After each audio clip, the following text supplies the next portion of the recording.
আমাদের হচ্ছে ভাইয়া হচ্ছে আয়াত, ও জাপানি ভাষায় কিছু কথা বলবে আপনার সাথে।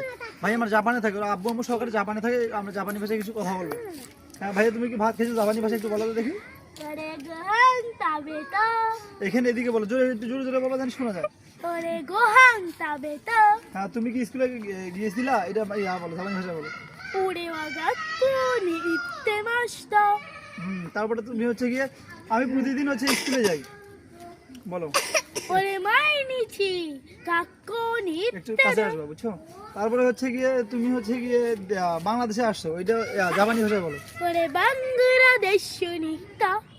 অনেক সুন্দর করে কথা বলতে পারতো, অনেক সুন্দর করে কথা বলতো। তারপরে বলো যে আমি ভাত খেয়েছি, তুমি জাপানি ভাষায় বলো। সবগুলো একই লাগতেছে না, সবগুলো তো একই লাগতেছে। তুমি এটা হাতটা সরাও। তারপরে বলো হচ্ছে যে এ তোমার কি হয়, জাপানি ভাষায় বলো। হ্যাঁ, ভাইয়া কি জাপানি ভাষায় কি বলে ভাইয়াকে, যে ভাইয়াকে ওমিরাইছু। আব্বুকে কি বলে, আব্বুই বলে